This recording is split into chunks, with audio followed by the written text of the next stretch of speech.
Hugo Chávez tenía una idea de hacia dónde quería ir, pero no conocía el camino.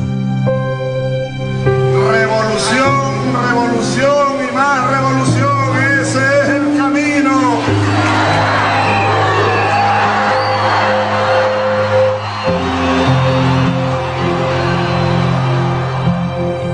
Mi primer hijo me lo matan en las colinas 12 de febrero. 15, 16 años muerto.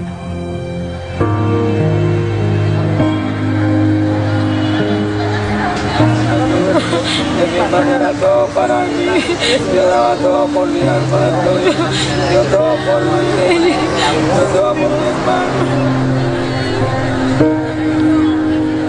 Uy, las colas para comprar comida, porque no se consigue la comida. Estamos viendo a ver en qué cola me puedo colear para yo poder comprar mi comida.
Vamos en búsqueda de nuevas expectativas de trabajo fuera de nuestra nación, en virtud de la situación país que está viviendo nuestra nación económicamente, políticamente.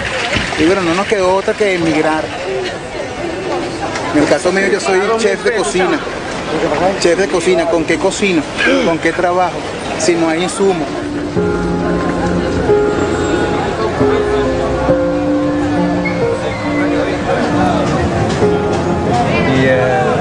Terrible. En los hospitales no hay medicina, no atienden a las personas, la gente se muere a mengua.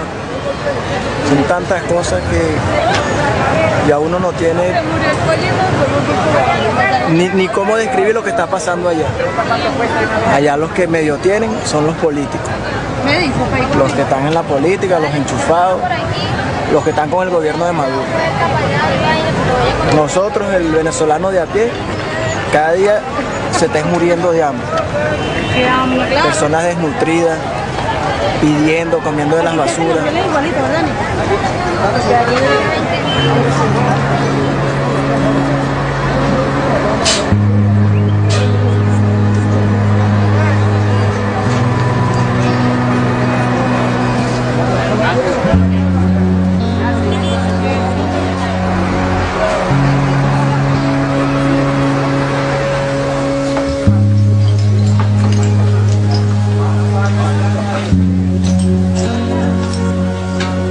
Mi nombre es Jennifer Campo, vengo del estado de Monaga, de Venezuela. El sueldo es muy bajo, no, si imagínese, usted trabaja una semana, no le alcanza para comprar un kilo de arroz.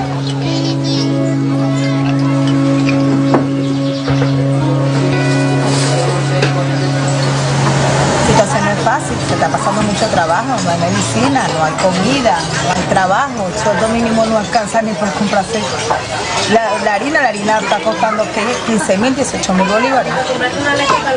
Ni no se consigue nada, ni leche, nada, medicina, solo los niños se enferman cada vez más y no se consigue nada. Está fuerte la situación, tenemos que estar migrando para otras partes para ver si uno se ayuda para poder sobrevivir. Se va a comprar, si más bien aquí el bolívar no vale nada. Aquí el bolívar al cambio es nada. No hay descontento, como hay personas que tienen ese café ahí que lo apoyan, no sé qué le apoyarán, porque yo no le veo el beneficio al gobierno por ninguna parte, pero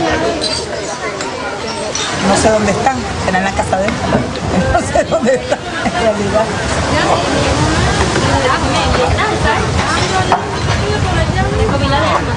Pero bueno, ahí vamos luchando poco a poco.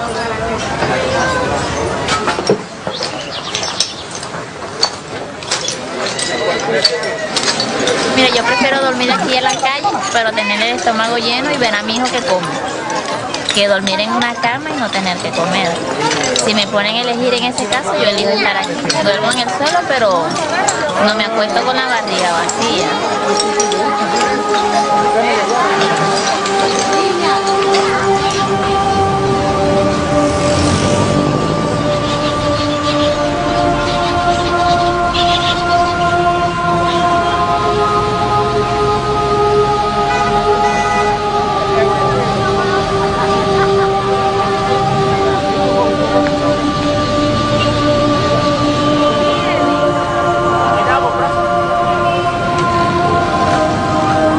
La economía de todos nosotros, por ser baja, nos conllevamos aquí pues a esta frontera, que es Cúcuta, porque no tenemos para viajar hacia otros países, emigrar hacia otros países y buscar otro tipo de frontera, otro tipo de economía.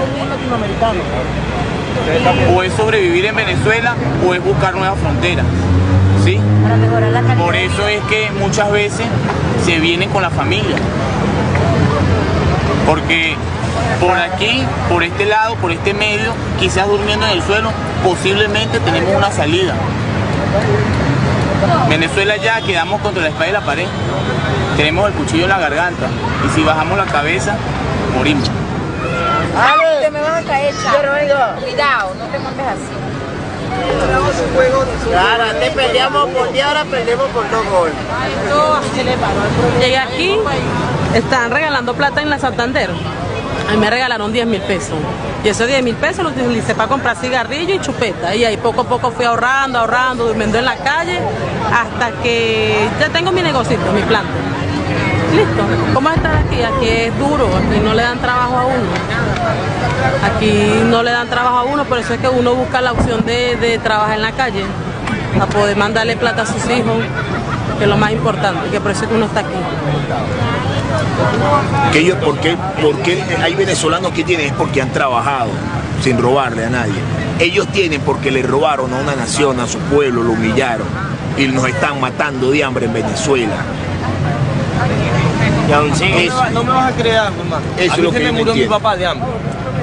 Hace 3 meses se me murió mi papá de hambre.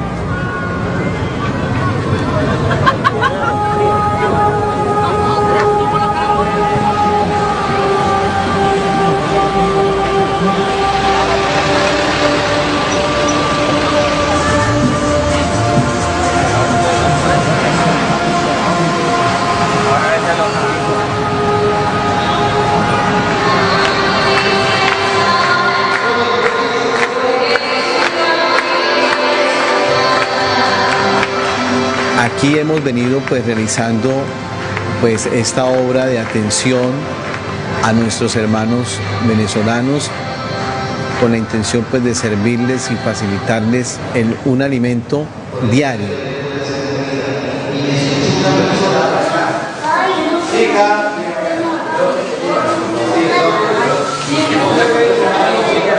Y hay mucha gente todavía en la calle, demasiada podríamos decir nosotros, que llegan, incluso algunos pues con el deseo de buscar futuro en la ciudad de Cúcuta, de poder defenderse, de poder llevar unos pesitos a las familias que han quedado en Venezuela, pero la situación en Cúcuta es muy delicada porque tenemos de verdad un problema que en este momento no hay empleo en la ciudad.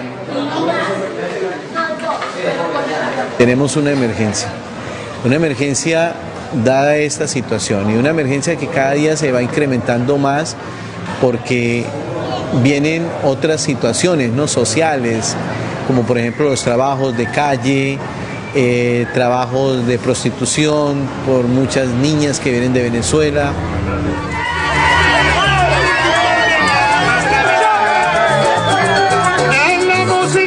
¿Por qué se prostituyen esas jóvenes venezolanas? Algunas duermen en las plazas o en campos deportivos de Colombia. Nos trasladamos a Venezuela, a las barriadas de Petare. Regresamos al año 2004. ¡Chávez, sigue aquí! ¡Chávez, estamos contigo, te queremos! ¿Qué iba a comentar? ¡Burda! Hugo Chávez había consolidado su poder y profundizaba su revolución bolivariana. Disponía para ello de los ingresos del petróleo. Para los pobres era un benefactor.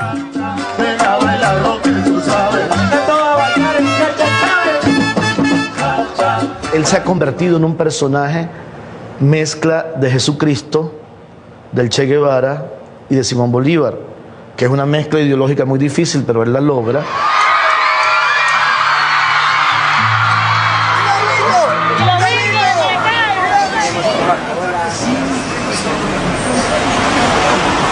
14 años después, el sociólogo Tulio Hernández observa cómo alrededor de 1 millón de sus compatriotas se exilian a Colombia. Ha escrito un libro sobre el ocaso de Venezuela, sobre las causas y la cronología de una catástrofe. Esa era la mezcla de cómo él se vendía y lo que querían comunicar para el culto de la personalidad que se estaba gestando. Yo diría que ese esquema lo mantuvo mucho tiempo, pero le agregaría que al final se fue pareciendo un poco más a figuras autoritarias, abiertamente autoritarias, como por ejemplo Pinochet, en la medida en que era cada vez más personalista y más evidentemente arbitrarias sus decisiones y sus opiniones. Mira, mira lo que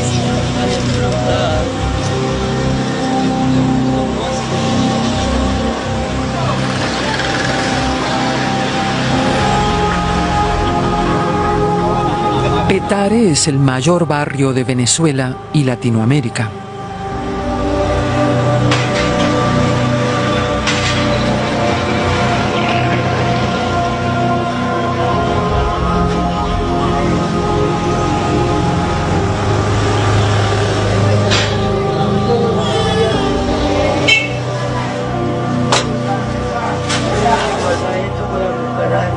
Algunos dicen que nos vino un juicio de Dios en esta nación, porque en realidad yo estaba de acuerdo con ese gobierno que nunca me dio nada.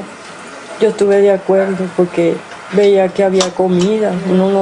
Hay gente que hace cola de 3 días, 4 días para comprar una harina y un arroz y 3 cositas. Y yo no lo puedo hacer por la condición de salud. ¿Sí?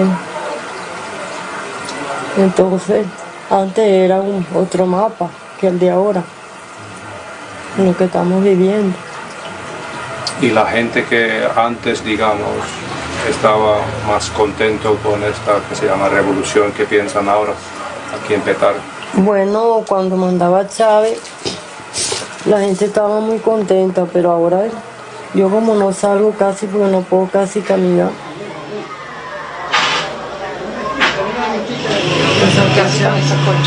Para comérsela cuando no tenemos comida, las sacochamos y nos las comemos así.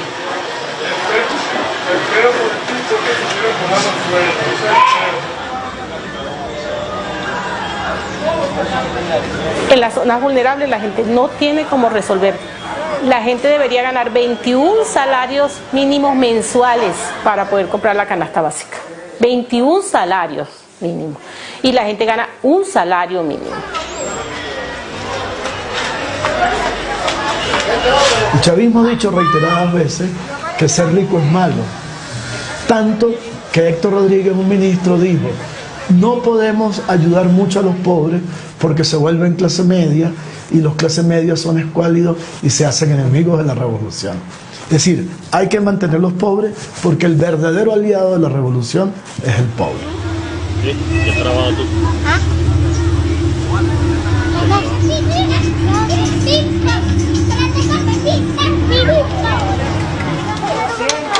Es muy importante porque ahorita como está la situación en el país, a veces carecemos de los alimentos en nuestros hogares.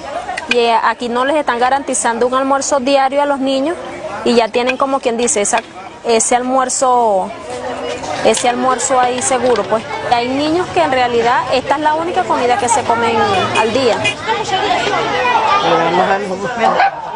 Esto no se había visto nunca. yo en los 58 años que tengo, primera vez en mi vida que veo esto. ¿Ve? Esto, esto se lo llevó quien lo trajo. Esto se lo llevó quien lo trajo. Esto es incomprensible. Sí, por eso que yo digo que cada quien tenemos que poner un granito de arena para echar el país hacia adelante. Porque si nosotros queremos nuestro país, queremos nuestros hijos, nuestros nietos, que son el futuro de Venezuela, tenemos que apoyar y echar hacia adelante.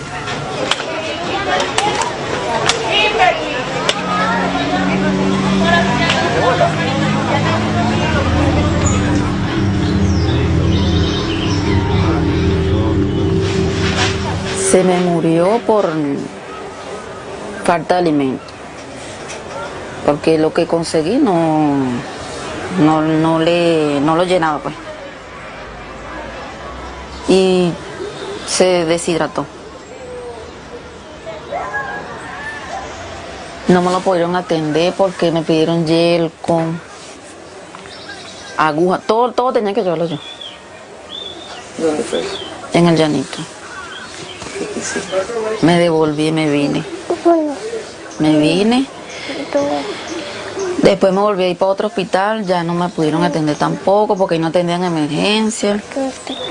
En todo lo que fui no me atendían. Y cuando entré a un hospital ya el niño ya entró muerto.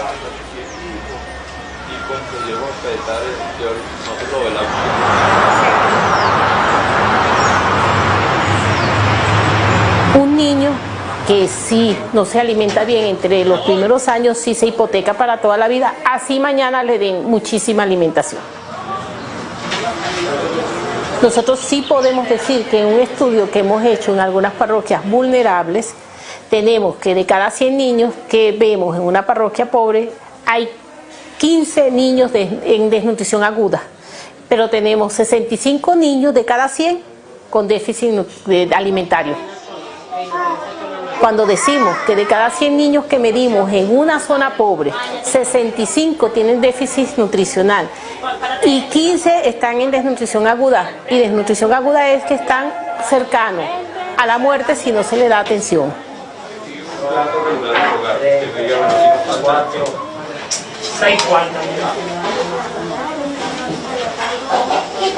Tenemos algunos casos de niños que ya llegan a la muerte por el tema de la desnutrición, pero tenemos muchos casos de niños que están en el barranco.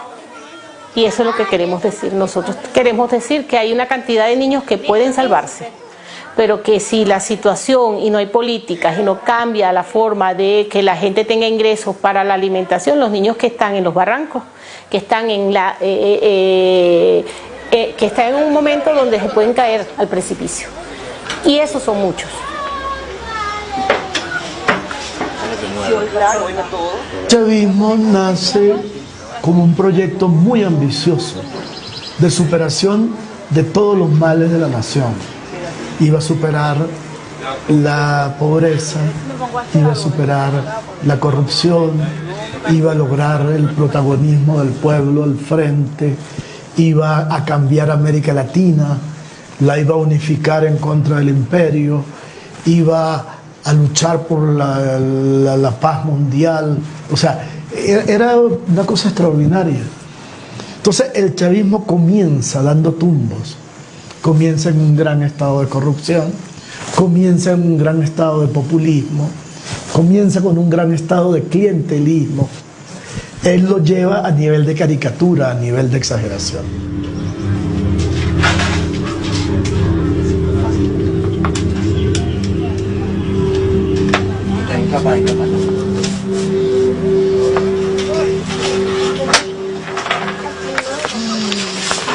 Ahora que ha pasado el tiempo, casi 14 años desde entonces,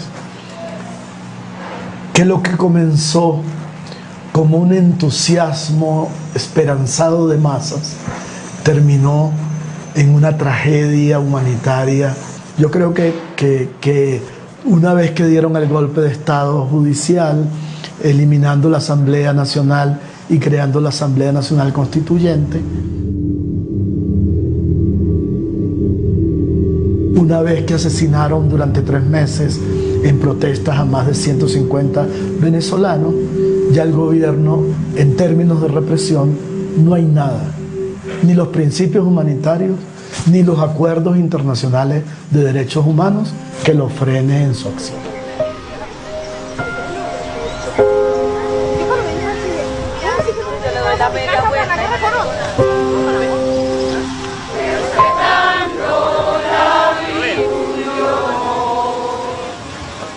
Para todo el territorio venezolano, para que la libertad, para que la democracia llegue a todos nosotros y alcance a todo nuestro país. El Señor esté con ustedes. Por todas las personas que nos encontramos acá, por todos los venezolanos. Balance, impunidad, dolor, arbitrariedad, indolencia. Ese es el balance que puedo dar. Hoy se cierra un capítulo para el cuerpo de mi primo, pero no para nosotros. Para la familia no se cierra un capítulo. Si Venezuela sintió esto, para Venezuela no se puede cerrar un capítulo. Y no lo digo porque sea mi familiar, lo digo por los chicos caídos también en las protestas. Cuando ya jóvenes no piensen en irse, ahí se cerrará el capítulo.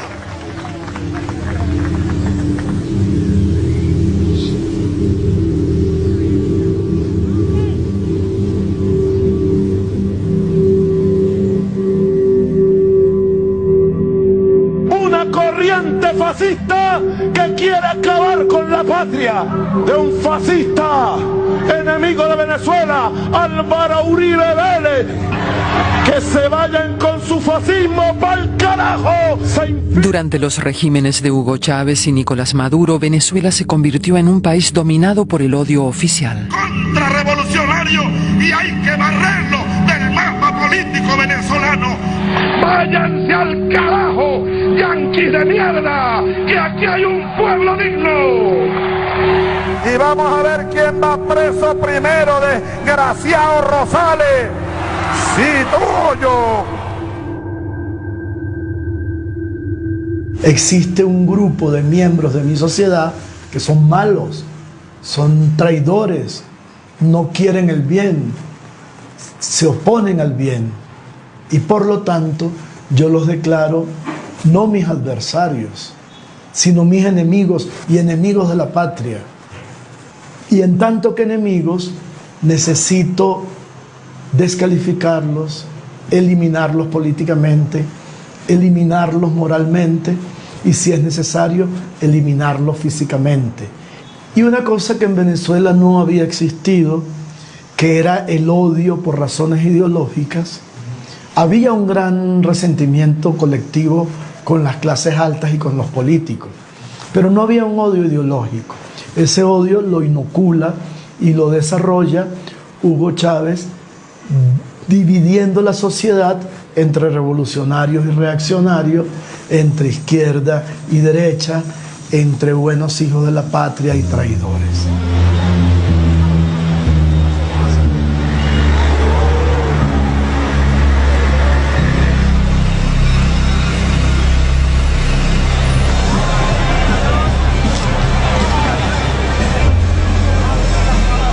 Enero de 2018.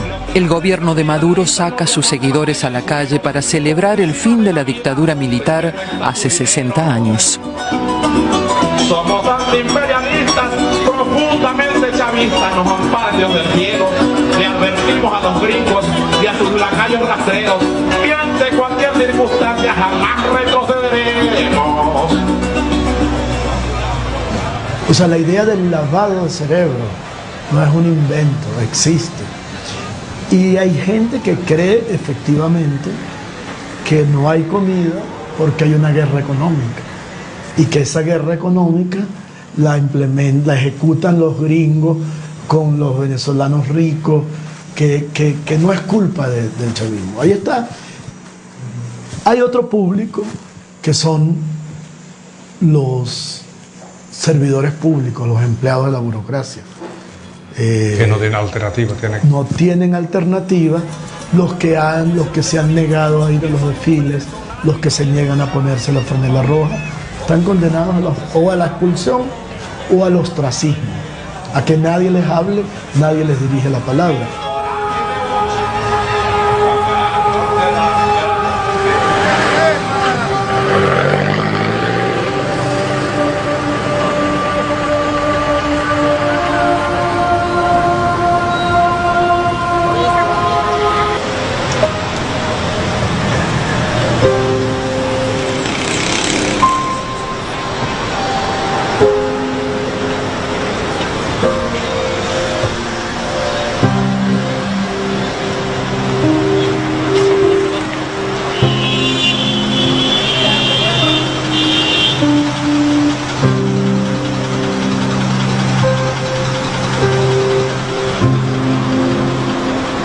Mientras la gente muere de hambre y enfermedades fácilmente curables, el gobierno celebra la revolución y al héroe que destruyó al país. El primer punto importante de toda esta cronología es la victoria de Hugo Chávez. Entonces tienes destrucción institucional, ataque contra la principal empresa generadora de divisas y luego viene un periodo de expropiaciones. Busco cómo comprar entre comillas, o cómo quitarle a los privados empresas y en sectores claves. Busco nacionalizar bancos, como fue el Banco de Venezuela, Electricidad de Caracas, CanTV, cementeras, cafeteras, azucareras, etcétera, etcétera, etcétera. Lo peor no lo hemos visto en Venezuela y esto va hacia peor. Venimos a una inflación de 2.600, podemos ir a una inflación de 10.000, 15.000 o 20.000%. En Venezuela la producción de petróleo se redujo a la mitad en 5 años. Hay una gran necesidad de inversiones, una carencia que afecta, por ejemplo, a los autobuses de Caracas. Estamos en una situación que el pasaje no da para mantener las unidades de transporte público. Todos los días nos aumentan los precios. Un aceite que costaba 175.000 bolívares ya cuesta 900.000. Y te lo venden no en pote envasado original de una empresa de productos, te lo venden así, reenvasado. Es que se ve uno la obligación de comprarlo así a un precio súper elevado para poder mantener las unidades. Tenemos unidades con cauchos lisos, unidades con vidrios reventados. Teníamos un orden de 300 unidades, estamos trabajando con 30, 29. A veces aquí mismo, cargando los pasajeros, se nos quedan espichados por caucho. ¿Cómo hacemos?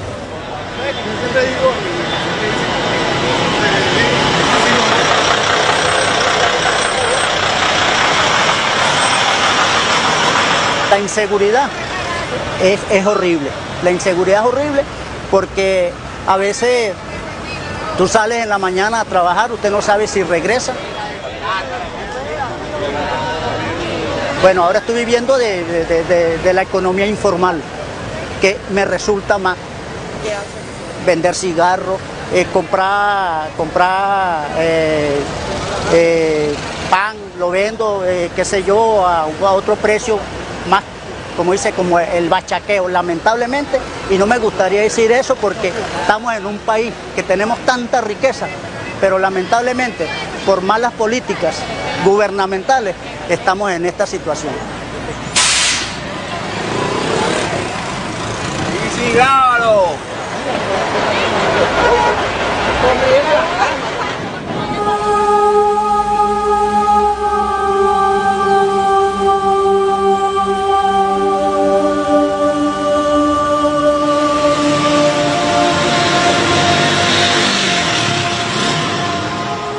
El gobierno niega la escasez de medicinas y rechaza las donaciones de otros países. Un envío con medicamentos llevado al país por Cáritas fue confiscado por las autoridades. ¿Y eso? Ahorita eran medicamentos que tenían que ver con un programa que tenemos de nutrición, que nosotros los niños que pesamos tenemos que atenderlos. Entonces hay que atenderlos con desparasitantes, vitaminas, o sea, tenemos un protocolo de atención, ahí venía toda esa atención para esos niños. ¿De eso más nunca? ¿No? De eso, no, eso se los adjudicaron al Seguro Social. Y nosotros en un momento dijimos, bueno, si esto sirve para que mucha gente se beneficie de esto, bueno, nosotros no es que nos vamos a poner a pelear. Ojalá que esto no pase a temas ni siquiera de corrupción, porque aquí el problema es que los containers se pierden, se van perdiendo, y es que ni siquiera son usados, sino que a veces quedan por allá tirados en una esquina y son vencidos los medicamentos.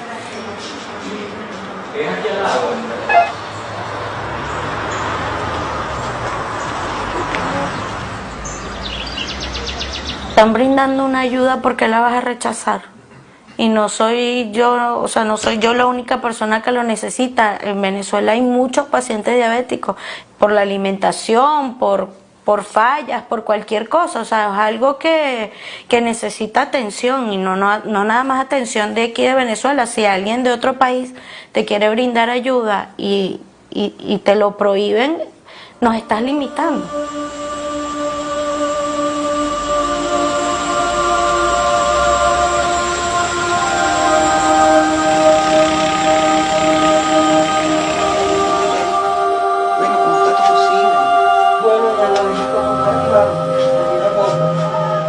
que está desahuciado, que lo mandaron a morirse para la casa, porque ¿qué hace un hospital si la familia no tiene plata para comprarle la medicina y los exámenes todos en la calle, carísimo? ¿Qué tiene él?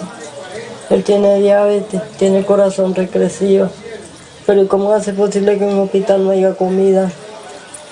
Ni hay para hacerle una receta, que si necesita un examen de orina, que si necesita, no puede, porque no lo hay.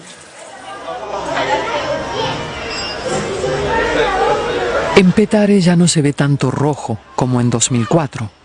El gobierno de Maduro no controla las calles, pero traslada la vigilancia a la vida privada. Usted tiene este que se llama carne de la patria.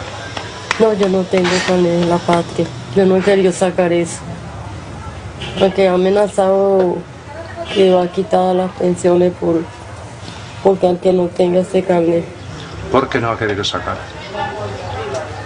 Bueno, porque no estoy de acuerdo, señor, con lo que está pasando. ¿Usted cree que él en esa condición y en la condición que está mi esposo tuvieron que pagar un carro para llevarlos allá a sacar ese carnet? Porque si no, no entregan una cajita de comida que le traen cada 2 meses.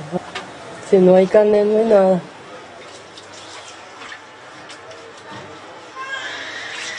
El carnet de la patria es un carnet que le están sacando a la gente con el cual tú puedes tener acceso a ayuda de parte del gobierno. ¿Ok?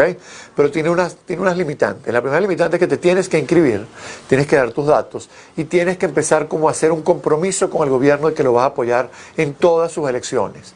Tienes que ir a todas las cosas que te llamen. Cuando digo cosas es meeting políticos, reuniones políticas, no apoyar protestas en contra del gobierno, no apoyar ninguna idea o decisión de la oposición, ir en contra de eso, pero adicionalmente denunciar a alguna persona dentro de tu comunidad que sea de oposición o que tenga ideas en contra del gobierno. El carnet de la patria es un control social. Tú con el carnet de la patria tienes acceso a algo que se llama la bolsa CLAP. Pero ya se le acababa, que se va a morir. Todo le daba medicina a uno, pero después que Chávez se murió, todo decayó, señor. Todo en este país está el que pueda sobrevivir. El que no pueda sobrevivir, no tenga plata, porque yo también tengo un hijo que nos ayudaba a nosotros bastante. Nos compraba la medicina, nos traía comida, pero él por la situación económica, él abandonó el país, se fue. Yo todavía no he sabido de mi hijo. Ya tiene 1 año, entró 1 año y pico que él se fue del país porque estaba enfermo y flaquito, y la esposa como es colombiana, ella abandonó el país y se fue con los hijos. Como los hijos eran hijos de mi hijo y son venezolanos los 2 hijos, dijo: mamá, yo me tengo que ir. Entonces ella se fue para el país de Colombia. Hasta ahora yo no he sabido de mi hijo.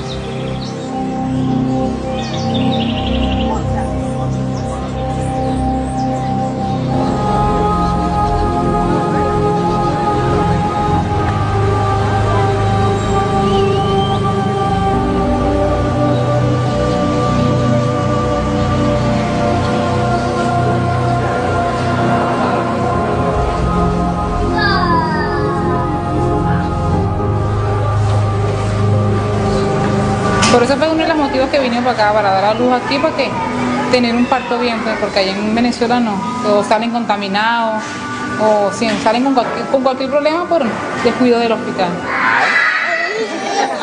Pero esperaremos que todo cambie, todo baje. Vuelva a la normalidad, que haya comida, donde uno pueda entrar en un supermercado y haya comida, medicina. Tantos niños que hay por ahí sin medicina, sin anticonvulsivos.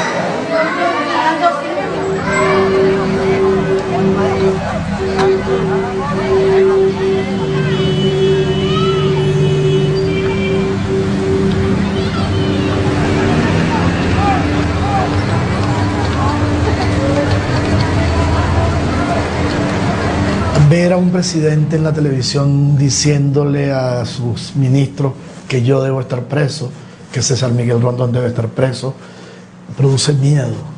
O sea, tengo que asumirlo valientemente que produce miedo. Si yo lo menos que quiero en mi vida es estar preso, y menos si no soy un delincuente ni he cometido ningún crimen. Luego, bueno, dejar tu casa, dejar tus objetos, dejar tu familia, dejar tu montaña, tu sol, tu modo de vida, no porque lo quisiste, sino porque alguien te empujó. Nunca había pensado que eso me podía pasar. Al final, yo me había cortado el pelo, la barba para parecer otro. No tuve ni siquiera necesidad, porque era tanta la gente que atravesaba el puente que las autoridades no tenían tiempo de revisarle los papeles a nadie. Entonces, bueno, esto se ve ahora más doloroso aún cuando consigo aquí, en este momento en Bogotá, en la calle pidiendo limosna o cantando canciones, personas que son ingenieros, que son abogados, literalmente mendigando con un niño unos pañales. Es algo que yo no me podía imaginar nunca que le iba a ocurrir a los venezolanos,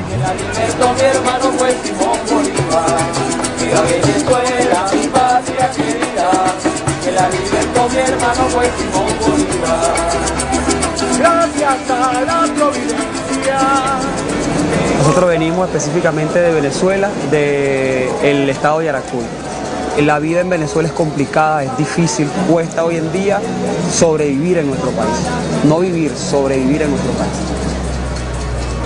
Día se ha incrementado la inseguridad en nuestro país, los secuestros, el asesinato, el arrebato, el robo, la extorsión, todo eso hoy en día ha incrementado en nuestro país. En Venezuela éramos profesionales, mi amigo Jesús Montesinos, él era docente de cultura y también era obrero institucional por parte de la zona educativa. Mi compañero Vicente Alsina, él es TSU en administración, trabajaba en una clínica, y mi persona, yo soy licenciado en ciencia del deporte, daba clase en una universidad también en mi país. Nuestro estado se vive en bancarrota, sí, nuestro estado Yaracuy. Antes que exportábamos caña de azúcar por el sembradío que había, ya no existe caña de azúcar. Antes exportábamos el café por la siembra de café, y no existe el café en nuestro estado. Se lo podemos entender como un estado que era netamente productor y agrícola. Hoy en día la agricultura en nuestro estado no se ve por ningún lado, nada. ¿Qué ha pasado? Ha pasado es porque se expropiaron las empresas en nuestro estado, se tomaron las tierras en nuestro estado. Sí, tenemos familiares, tenemos padres, tenemos hermanos, tenemos hijos, por lo menos mi compañero Jesús tiene 2 niños, mi compañero Vicente dejó a sus padres allá, y mi persona deja a mis padres, y también dejé una niña de 8 años. Venimos a trabajar para poderle enviar a nuestros familiares el sustento diario.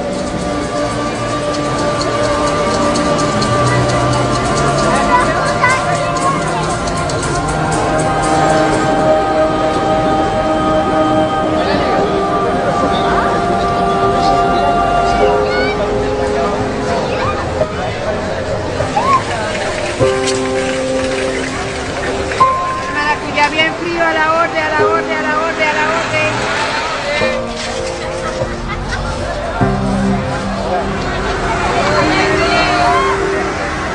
¿Y quién le da la respiración artificial al chavismo? Las Fuerzas Armadas, que son guardias pretorianas, las policías que se han convertido en escuadrones de la muerte, los grupos colectivos hechos a la manera de Mussolini, de las camisas negras del Mussolini, que son delincuentes de Estado.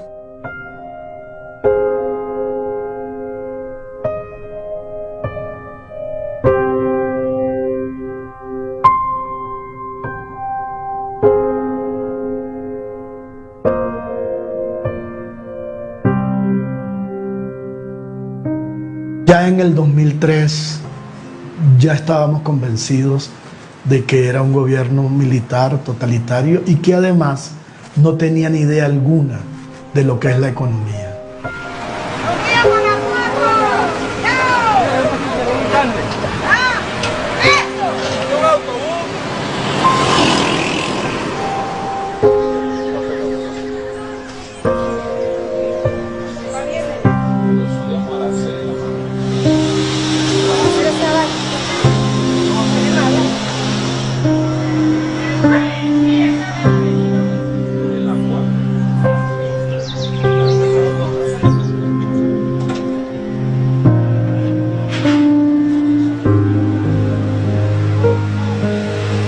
lo operaron con paracopia. Y yo pienso que solamente mi Dios Todopoderoso podrá cambiar este país.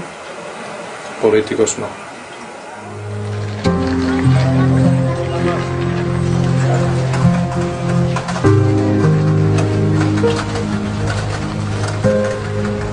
Pero la crónica de la muerte anunciada me parece buen título para lo que nos ha pasado. Podría ser la crónica de la debacle anunciada, la crónica de la destrucción anunciada.